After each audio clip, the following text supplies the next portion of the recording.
Welcome to So Very Easy. My name is Laura, and July 30th, 2017 is United Nations International Friendship Day. And to celebrate this Friendship Day, I'm going to be making a quilt with a friend. However, we will not be able to spend the day together because she lives, well, a little bit too far from me. So we are going to do it through the mail. I'm going to make the quilt top, she's going to quilt it. Now, you might have heard of my friend, and it's Leah Day. Leah does amazing quilting, and I can't wait to see what she is going to do with the quilt. Now, if you've not heard of Leah, I'm going to put a link in the description so you can check her out and subscribe to her page. She does amazing work. You don't want to miss what she does. By the time you see this video, she would have already received the quilt and have quilted it. So you're going to be able to check out the video where she quilts the quilt. Leah and I are very excited about this. We have been talking about this for a long time. So let's get started. And since friendships are fun, I want to use fun fabric. And this fabric is from Timeless Treasures. It's called Black, White, and Red All Over. And I'm going to use a solid background. I'm going to do a applique where you turn those edges over. But don't worry, I'm going to make it really easy to do. And the pattern is also going to be very easy to do. Just have some big shapes with a lot of movement, which means you can use any fabric at all. So I have these different shapes, and there'll be a PDF in the description so that you can print them out. I have the 3 circles here. You're going to be able to cut that off how you want. I have this big swirl. Now if you're looking, yes, that swirl seems to be backwards. All of these patterns will look like they're upside down, but they'll turn out right once you do them. So we have that swirl, and for this piece, it's actually 2 separate pieces that you're going to be able to just overlap. You're going to need a 14-inch square plus a little bit on the outside. So I like to take a nice big piece and draw my 14-inch square in the center of it. And because I'm going to do an applique where the edges are curled underneath and you can stitch on top, I'm going to use a freezer paper. I'm going to take that freezer paper and I'm going to trace out the pattern. So I have that shape and I'm going to trace it out on freezer paper. So the wax side is down, the paper side is up. Now I'm going to be able to take paper scissors and cut out that shape. So I'm going to take and copy all of my shapes, so they're going to look like this. I'm going to be able to take this and fuse it onto my fabric. Press it so there's no wrinkles, and from the wrong side, I can iron this applique on. That way, when it's turned over, it is going to be on the right side. So iron all of your pieces onto the fabric that you want to use for each piece. The wax side is going to stick to the fabric, so it's stuck on and I can work with it without it falling off. And I'm going to do that for all of the pieces. If you find your wax paper is not sticking onto your fabric, you could be moving it before it cools down. When you've pressed this with the iron, let it cool down before you lift it up so that wax has a chance to stick onto the fabric. When they're stuck on, you need to cut all the way around the shape at about a 1/4 inch, because we're going to take this outside edge and fold it onto the paper. We will need to clip some of the seams. The seams you're going to need to clip are the inside of a curve, and to clip it's really easy. So you're just going to be able to go around and snip these little notches, and that's going to be able to make that move a lot easier. The other areas to snip are the areas that you're going to have these little points. So you're going to take your scissors and you're going to cut a straight line right down that center. So we have that line cut right here. Another thing I like to do is I don't want those points very pointy. So if you come to a very sharp point, just cut that little point off because it doesn't need to be very, very pointy. When you have all of your pieces stuck on and cut out, the next part is really easy, and it's called gluing. And what I'm going to use is a fabric glue stick. Now this one is from Quilter Select. What I like about it is the glue is sort of this yellow color, so you'll be able to see when you've actually put it on. and it's washable. This glue stick just comes up as you need it. So what I'm going to do is I'm going to glue the outside of that fabric. I'm going to be able to take that glue stick and just rub it right along that outside edge. Now I'm going to take those edges and I'm going to pinch them up and glue them onto that paper. With a circle, I'm going to go around the block. So I'm going to start with the two sides and then just fold it over as I walk all the way around with my thumb and finger. And just keep going until the entire circle of fabric is stuck onto that paper. If you find you have a piece that's come off, you'll be able to just put the glue underneath and re-stick it. Now I have a perfectly shaped circle. The first thing I like to do is glue those little points onto that paper.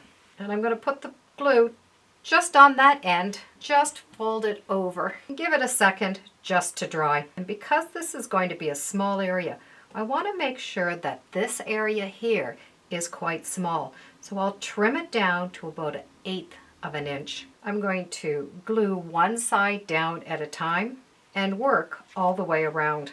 Put some glue right onto that end. Just take that fabric and fold it right along that paper. And when you get to this area where you have that inside point, just put the glue and continue to fold it over. You're going to be able to get a nice sharp point right there in that inside corner. When you do that inside curve, that fabric is going to fan out right along that curved edge. You're going to be able to just take that and push it right along that edge of the paper. I have that nice curve where the fabric fans out, my point is done, and that fabric fit right nice in that corner. So when I turn it over, I have that perfect shape. So the wax paper is sticking to the front, the glue is holding it to the back. Now if you're wondering about this paper is going to be removed afterwards, but I'm going to leave it on until I get this applique piece where I want it. So I have these edges here that are going to go right along this edge. Just want to make sure that you have that raw edge outside of that 14-inch line. Lay your pieces down so you know that they're going to fit on the way you want them. The one circle, I'm only going to use a portion, but I'm going to use it whole until I get there. So I know all of my pieces are going to match. Now I'm going to work on one piece at a time. I'm going to start with this big piece. Well, I still have my pieces down here. I'm going to be able to take this. I want to stick this down temporarily until I can stitch that down. And I'm just going to take that glue stick and run it all the way, just a little bit of that outside. And that's just going to hold it for me temporarily. Now I can put it in the position I want and press that down. Now I can remove these pieces because I'm going to work on them one step at a time. You're just going to do a straight stitch all the way around the edge, as close as you can. So I've gone as close as I could all the way around that outside. So I have all the pieces stitched down and I still have that paper in the back. What I want to do is I want to take the paper out.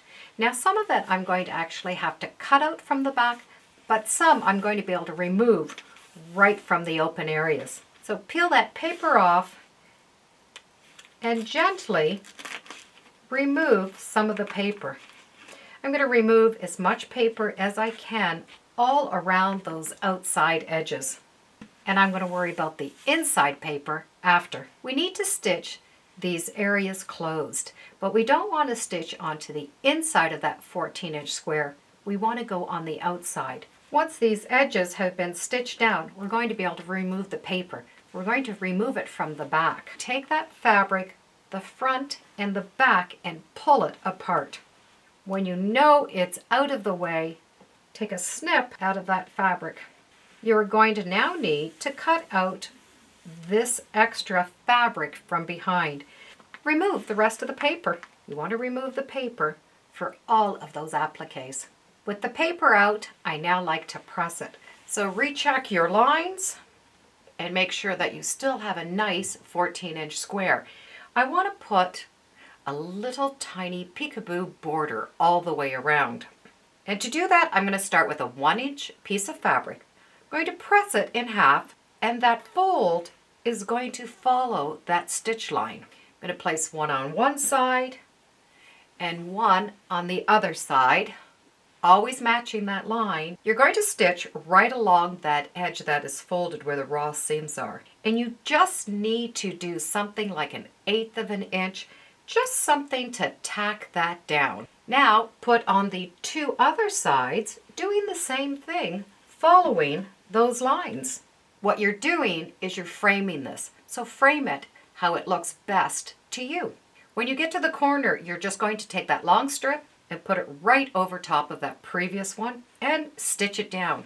Both of those edges are going to be clean inside. You're not going to see any raw edges because the raw edges are on the outside. The next border I'd like is a 2-inch border, and I want to use the same fabric as I have used for this background.